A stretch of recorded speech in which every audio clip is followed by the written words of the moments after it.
Welcome to the Resiliently Rising podcast. I am your host, Carrie Holiday, and today we have an incredible guest that I have had the privilege of sitting down with on a few occasions now, and so I'm really excited for you to get to hear from her. She's a trauma-informed licensed professional counselor, coach, and speaker with over 15 years of experience. She holds a master's degree in counseling and is the founder and CEO of Betrayal Healing and Live Free Counseling. She is the author of the upcoming book, Broken to Brave, Your Courageous Act of Healing After Intimate Betrayal. And she hosts the annual Betrayal Healing Conference, which provides compassionate expert guidance to thousands of betrayed partners worldwide. Please join me in welcoming Tammy Gustafson. Thank you, Tammy, for being here. So good to be here and to talk to you again, Carrie. Yeah, so exciting. We were talking about how that's 3 years now that we've kind of touched base on a couple of conferences, and it's so nice. Always a pleasure to sit down and talk with you. I agree. So those that are new to you in your work, you have navigated betrayal trauma both personally and professionally. So would you mind sharing a little bit about your experience of betrayal and how that has shifted your professional work? Yeah, absolutely. So I very naively and perhaps arrogantly thought I had a perfect marriage. Everything I thought was great. About 10 years in, and then the truth came to light about my husband's betrayal. And it shattered me. It shattered me. I had already been a therapist there, focusing on trauma, specializing in trauma for probably about 6 years. Didn't see it coming, had no idea. And so when life blew up, that was the start of a very long, as we all know, very difficult, very painful, very messy process of healing. Our marriage hung on by a thread for a very long time. But in that time, I remember just thinking, I'm going to make it. Whether my relationship makes it or not, I'm going to make it. But man, the process of doing that was, it's so grueling. It's so brutal. It takes longer than any of us want it to take. Mm-hmm.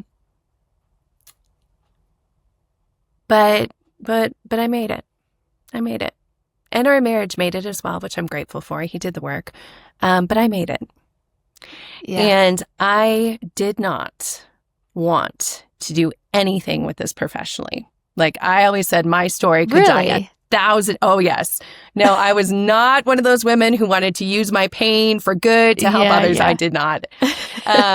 Like bury it, be done. Yeah. Not even bury it, but just be done. But so I kind of went into it kicking and screaming, honestly, but there would be a door that was opened and I'm like, okay, I need to step through this. And then a door opened, another door opened and another door opened. And over time, this just became a deep passion for me to help other women who have gone through this, to help them pick up the broken pieces of their heart, to help them find their worth and value and find their strength. And to be able to know that, no, there's good life ahead. There's joy, there's beauty, there's adventure in the world for you again. And so now I'm like very passionate about it. And it's become the primary thing I do professionally now. Yeah, as you say, there's adventure ahead. I think like, oh my gosh, that is so you. Like you're skydiving and everything. And I'm just like, but I read you own a Harley Davidson, is that right? I do. Her name is Stella. Yes. So definitely you came out of the surviving and stepped into that thriving for sure. And I think it gives so much hope to those that feel hopeless. I mean, I remember for me, like you, I did not think that I would go down this path at all. And I remember when a friend said to me, which really was like the catalyst into this. She just found out about her husband's betrayals. And she was like, I'm so glad that I saw you go through it because now I know that I can get through this. And I was like, oh, snap. It was like the flood of, it's like, okay, well, if I could give that hope, then I want to do that. And yeah, absolutely. It's something you do want to be like, I'm okay. Check, I guess. I'm done with that part of that chapter is completed. But it is hard to just leave it when there's so much experience that you want to help others as they're navigating it, for sure. You remind me of there's a quote that I often share. Maybe you've heard it. The bird on the branch. Yes, it's one of my favorites. Right? Mine too. And I see that in your story where there's I'm going to make it. Even if this branch breaks, the relationship ends. I'm going to make it. I'm going to be okay. So what is it that kind of helped you to have that knowing that everything for you is going to be okay no matter what? Well, I think I actually remember the first time I felt it. I was at a place where I thought, I really think that this is over. I really think my marriage is going to end. And I was sitting in my minivan. There was dust everywhere and half-eaten chicken nuggets on the floor and all the things. And I remember just looking down at my journal that I had just written about that. And I use the term now, flicker. I'm sure I didn't describe it as a flicker then, but there was just that little tiny piece in me that was like, I am going to make it through. I'm going to make it through. Whether my relationship makes it or not. And not that was like a statement of confidence and boldness or whatnot. It was more of a desperate, painful, holding on cry of like, I'm going to make it. I don't know how. This all hurts like hell. And if my marriage doesn't make it, would be so sad and not what I wanted. But I have to make it through. And so, there's nothing simple. There's nothing easy about this process. Mm-mm. There's so long where we are not okay. And that's okay that we're not okay. But that strength starts to build, right? You start making those decisions to care for yourself. One of I think the biggest, boldest decisions I made in my healing journey is I went to Paris by myself it wasn't for the first time. I lived in Europe, so I'd gone to Paris before. So that was a known place for me to like have a sanctuary. But I went back about 5 years after betrayal. And that was the first time I had been back in, I don't know, long time, many, many years. And that actually wasn't the bold part. The bold part is that I scheduled a photo shoot for myself in Paris. Not because I felt beautiful, not because I felt special, not because I felt like I deserved a photo shoot in Paris, but almost because I didn't. And sometimes I think in our healing journey, we wait to do things until we feel like we deserve them. And instead it was like, no, what if we do something that by the very nature of doing it gives me the message that I am worthy and that I do deserve a photo shoot and I can do this. And it was actually the first time I ever saw my beauty. And that I felt that I was beautiful. And so it was those kind of messy, but kind of bold, audacious actions of like, no, I'm going to do this. I'm going to take care of myself, even if I don't feel it, even if I don't feel worthy of it yet. But I felt more worthy of it after I did it. I love that. And it even fits with your, the idea of the adventure and being brave, stepping into that. And you're spot on. I think like so many of us wait for when things are right, when there's time, when I just know it, when it is comfortable that I'm going to do it. But so much of it is our body needs new experiences to start to make those changes. A felt experience of that's when I started to feel my beauty, is when I gave opportunities to feel the beauty. It's kind of like, it doesn't feel good what I'm about to say, but in order to build trust, you have to give trust. That the only way to know if you can trust somebody is to give opportunities of trusting them and to see how that goes. And that includes even ourselves, where there's, okay, I'm going to trust that I'm going to be able to figure this out, even though I'm not really sure, but I'm going to give myself the opportunity. That it's that stepping into the discomfort. Not that there's a difference between safety and comfort, naming that the 100% that discomfort. So do you have those pictures everywhere now in that photo shoot? I not everywhere, but I actually one of them is on. We have like a family wall picture, so yeah, one of them is there. Yep, I love that. And now you go back every year. You take a group of women, right? I do, yeah, and it's I did these solo retreats every year by myself. It's been a little while. I'm actually going in February. Oh my gosh, I can't wait. But these solo retreats were so life-giving and so healing for me that after I did several of them, after I started going back, I was like, wouldn't it be awesome to share this? Because I know it's healing because I've experienced it, and it's Paris, right? And there is beauty and adventure and everywhere, right? And so I started thinking, what would that be like to share this with other women? And man, it has been beautiful and powerful. It's so awesome. I love doing it. I've never been to Paris or Europe in general, so that just sounds amazing. My husband and I are talking about our next trip being New Zealand. Go to Hobbiton? Isn't that what's called Hobbiton? Right? Yeah, like the Lord of the Rings? Hobbiton. Yeah. Oh, awesome. Yeah, exactly. So many people going through this desperately want it to be over, right? Like there's just like, when is it going to be and how long does this take? And try to speed up the process just to move on and get over it. How do I get over it? I think I hear that a lot. How do I get over it? How do I just let this go? Because they want it done faster. Understandably so. It's the worst, in my opinion, the worst experience to go through.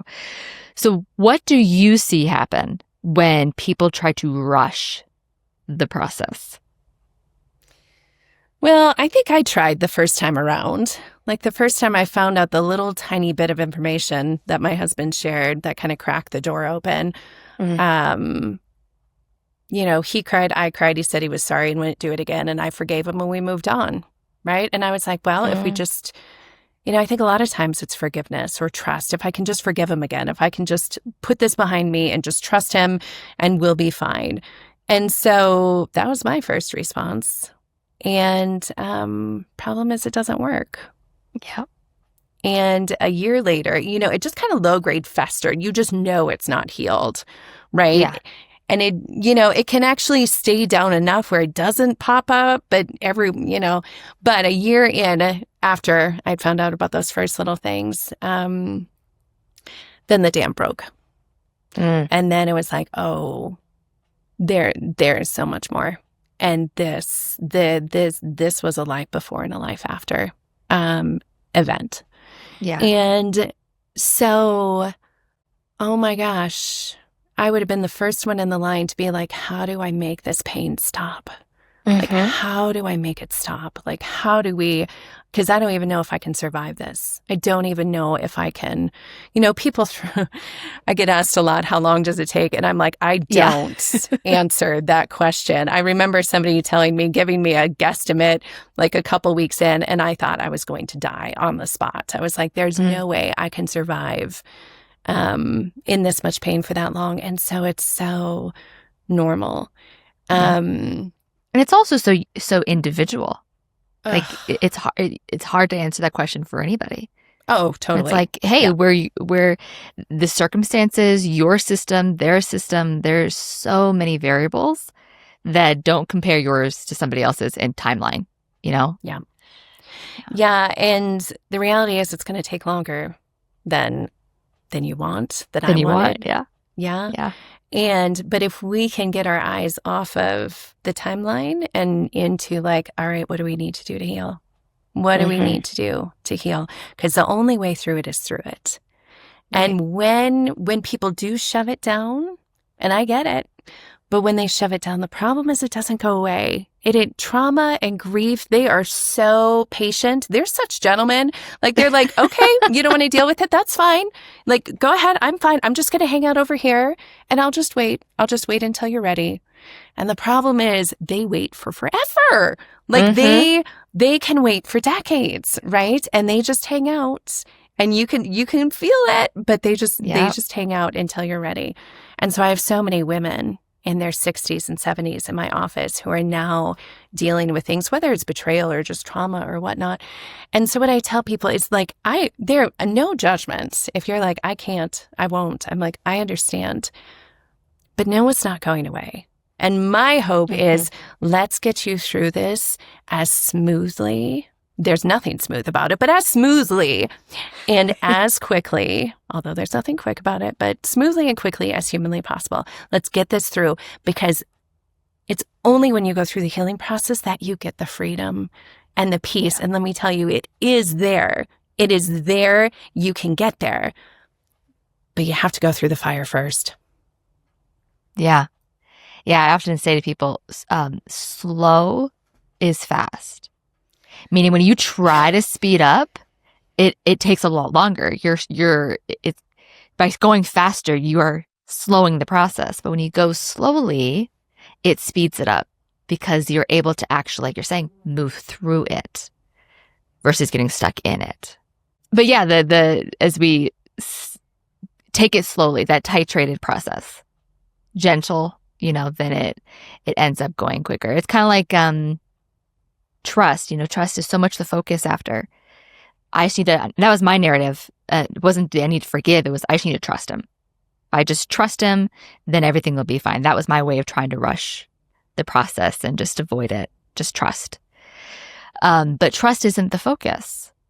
If we make safety the focus, if that's the healing, is repairing that safety in the relationship, then the trust starts to naturally unfold versus the obsession we have around checklisting. Oh, I can trust their location. I can trust that they, are doing X, Y, and Z, that they're being transparent, all of these things. When we just feel safe, then all of that naturally unfolds. You talk about 4 phases of betrayal healing. So can you walk us through those and how someone might know where they are in that process? Yeah, I'll give you kind of the 30,000 foot view of it. There's a lot of phases, right? There's a lot of things, a lot of different ways of looking at healing, which is so helpful. For me, these phases are walking somebody through, like on the ground with them as they're working through the relationship and as they're working through their healing process. So it's really following the path and helping give understanding and clarity and guidance within those paths. Because, I mean, man, when life flew up for me, I didn't even know if it was possible to heal. And I didn't know if what I was doing was moving forwards or going backwards. Like, it is so confusing. You have no idea. But having gone through it and then from a therapeutic standpoint, having walked so many people through it, the beauty is we see patterns, right? Yeah. The beauty is we can see like, no, there is a path. There's no one right way. No one has all the right answers, and you have to take what works for you. But we can all kind of agree, like, that's the direction you want to head.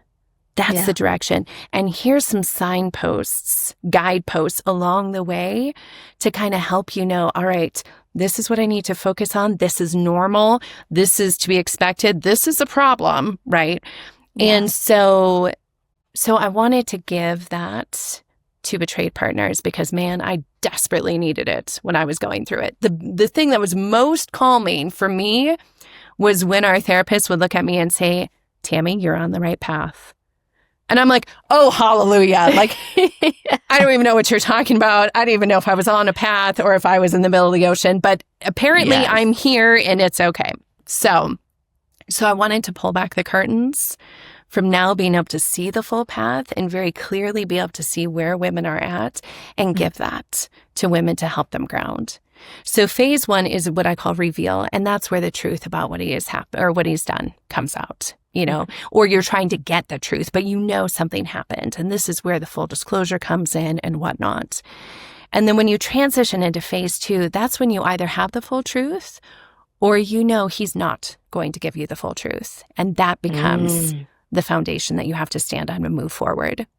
And then phase 2 is that messy middle where you're like, I don't know if I'm going to go or if I'm going to stay. I don't know if he's doing the work. Like, what do I do with these overwhelming emotions and pain and heartbreak? And how do I even fathom like that what I thought was our past was not? And you're grieving and you're finding your voice and setting boundaries and all of this deep work of like getting your feet underneath you in this rumble phase is phase 2. And then phase 3 kind of organically happens. And when it becomes clear the direction the relationship is headed. And that's either he's doing good work and you want to stay. And so that's kind of a redemption, for lack of a better term, a redemption path. And then there's divorce. And that one we know well, right? And then there's also this middle path, what I call the roommate path. And that's where you are staying and he's not really doing the work, not fully. And this roommate path is one that doesn't get a lot of attention, but I think a lot of women are in 100%. This path. Absolutely. Yes. Yeah. Yeah. And this is the group. And man, there can be a lot more shame. Betrayed partners, we all feel so much shame. It's not ours to hold, but early on, it just like comes with the territory, right? But even if you're able to work through that and get on top of that, for those who end up staying when their partner is not doing great work, a lot of times there's more shame that's heaped on them or that they feel of like, I'm staying even though he's not, like I'm, you know, and what I want to offer to those who are listening, who are in that path, on that path, there is no shame or judgment. There are very good reasons why women choose to stay, even if they're just choosing now or for this season. A lot of times it's financial, where they don't have the means to provide for themselves. And that's legit. Now, there's steps you can take, but totally legit if you're like, I can't. Or a lot of times it's also kids, where they don't want to put their kids through a divorce, or they're like, I need to get them through high school or whatever the case may be. And there's a lot of other reasons, but I just want to give so much compassion and understanding to those who are staying when it's not when his path is not what you want it to be. But there are legit reasons to stay. There's no shame or judgment in that. And you can still thrive, but it takes a lot of work, and healthy detachment has to be like your bedrock, and you have to lean hard into the things that you love and joy. And there's a way to stay and thrive. And it's a lot of work. Yeah. But so much compassion. Yeah, the judgment that's put on staying or going, I'm like, you never know what you're going to do until you're in it. And the circumstance of the season that you're in at the time that it's happening, there's absolutely 100% shame. Let's take it out of the equation. I get why there's shame. Let's also acknowledge all of the variables involved in terms of the external situation and also the internal as well. I often say there is a cap on healing when we stay in that environment of abuse. That leaning, I love you saying, like, you gotta like lean into hardcore, the taking care of yourself, and almost this roommate role. Because I think a lot of times there's also this staying and hoping that if I do everything right, then it's going to change them, and they're going to then it'll propel them in their healing, and that keeps you more stuck in the hurting.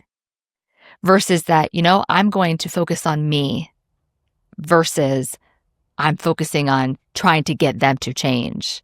It's leaning hard. And you're right. It's so difficult because we're relational beings, and there's that love is still there. You desperately want that redemption story. The putting yourself as the main character in the story is so, so important.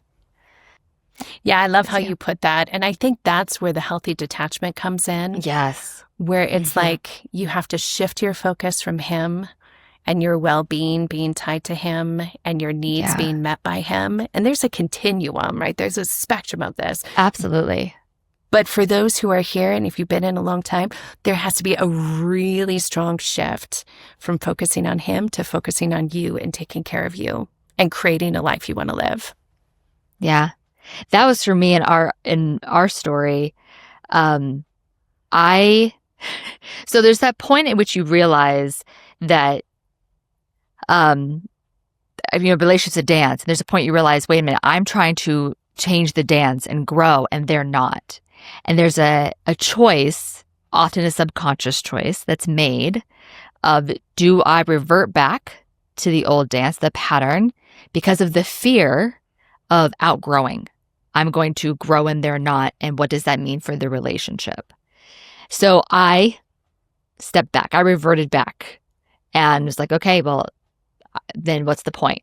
And that just brought me deeper and deeper into suicidal ideation. It was a dark few years for me after that, until it got to the point where that rock bottom, full disclosures came out.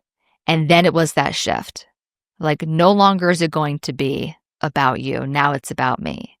Now it's, I have to be the main character. What do I need? And we'll see if the relationship, what are you going to do as I'm focusing on me, that the relationship is no longer the primary work. We'll see how this goes. And I think that's the most important. I love that so much. And I would say that what I would wish for every betrayed partner is that happens immediately, right? Yeah. That and I think it should. Like, you are the one, he has broken and shattered your world and your relationship and your heart and your past, and now you don't know about your future. Like, this is not a 50-50 healing process. Like, you get center stage. You are the one who has been hurt. This idea of like, betrayal is like the equivalent of being in this massive car accident where you have a concussion and broken bones and you're bleeding out and you're bruised and you need to go to the ICU. And it's like, if we can get that in our heads of like, it's a physical picture of the emotional equivalent of betrayal. Yeah. And man, the focus needs to be on you and your healing. So that's totally a soapbox, but I'm so glad you did that. Well, even in like the Gottman's revival method, so that 3-phase process of redemption, rebuilding a relationship after betrayal, the first phase is all about her, or the one betrayed. We're gonna name that. We're using a lot of these, but totally. And there are so many men that come into my DMs that have been betrayed. So the one that's betrayed, they are the focus. That it's understanding their pain, creating safety for them. It's, what do you need? It's all about you and them, and what do you need? This is not what's your part in the betrayal? Oh my gosh. Right. Which that narrative, we need to get past that. Like, so anyone listening, if your therapist is running that narrative, red flag. We'll say that, red flag. Yeah. But yeah, it's 100%. Crisis mode, you tend to be most injured. And that is the one betrayed. Absolutely. So you've worked with, over the years, hundreds of women. What's a shift that you've seen again and again that truly helps people come alive again, that they step into that main character role of adventure and bravery, even though it feels impossible and hopeless? Oh man, I think that's a process. I think it's such a process. Something I tell my clients early on, though, we talk about this. This is one of the ways that women, you're right, it's not just women, 100%. It's just my audience happens to be women. Right. So one of the ways they get stuck is exactly what we're talking about, is there's this unconscious balancing act early on of whose emotions are going to get center stage, right? Mm-hmm. So even having that, it takes some gumption. It takes some strength. Actually, it takes connecting to your anger and being like, no, I don't deserve to be treated like this. Like anger and self-worth go hand in hand. I love that. And so, yeah, it's so tapping into that and like, no, this is not okay. Like, no, I'm not going to focus on your regret or your shame or whatnot. Like, that's for you to deal with. That's legit. You need to deal with that. I'm not going to I'm not your therapist. I am the one that was hurt. So I need to stay in my shoes and focus on my pain. And really, you should actually be focusing on my pain as well. Because ironically, all ships rise when he does that, right? Yes. Yes. Where if we as betrayed partners start focusing on them, all healing stops. Your healing stops. His healing stops because that's not what he needs to be doing in his healing process, and the relationship healing stops. So that is one of those things I highlight, that early on, the sooner you can get into that of you've got to stay in your shoes. You've got to stay in your shoes. You have to focus on your pain and your healing. You got to tap into those emotions. You need to grieve. You need to feel all the things. He needs to do his work, but he needs to do that with somebody supporting him doing that. And so I think that even from the very beginning, that's part of it, is getting betrayed partners to stay in their own shoes and to see their own worth and value and connect to their anger in a healthy way. Our field is so phobic of women's anger. Right? And, it's so phobic. And I think some people go to extremes. And so then there's this pendulum swing. And I'm like, no, let's just clear out all that noise and that nonsense. And let's look at betrayed partners, and they need to feel their emotions. They need their anger for the strength that it gives them. And because it's part of grieving, like anger and sadness are the core parts of grieving. If you pull out one, you're going to cycle in the other. We don't want that. So one of my hearts, my passions, obviously, as you can see, is helping women get unstuck, or giving them a heads up and say, hey, here's a really common way that betrayed partners get stuck. So let's have that on our radar. Let's steer clear of that. Let's not do that. Because this process takes long enough, right? And the last thing we want to do is get stuck and have it last longer than it needs to. Yeah. I love that you're naming that, because you're right. There are so many that kind of come like, how do I just stop being angry about this? I'm like, well, to stop being angry, you got to let yourself be angry. Yes. Like, you have to allow that part of you to be witnessed, to be experienced, to like, that's mobilizing you saying, this wasn't right. This boundaries were crossed. This was unjust. You broke every part of these vows that we made, this agreement, the trust. That anger mobilizes you to take action, to step up for yourself, to say, I am beautiful. I do deserve more. I am worth more than this. That is a mobilizing, important part of the process that cannot be skipped or rushed, for that matter. And that goes for, I think there's the grief. We don't talk about grief enough in betrayal, because there's a grieving the story that you thought was, as you shared that, that decade, I thought we had a great marriage. You have to grieve that the reality that you knew isn't the reality that was. Grieving now that you have to go through this, and then grieving the future that you anticipated is no longer the future that you're going to have. It could be something even better, but in the moment you're like, I don't know what this is going to mean. And it could lead to that the relationship ends, and there's the grieving of what that looks like. There are so many aspects in this process that need to be allowed permission to feel it all, even though it sucks. Yeah. I think permission is huge. And I think there's the grief also. I love how you're outlining all that. There's the grief of what happened, right? Mm-hmm.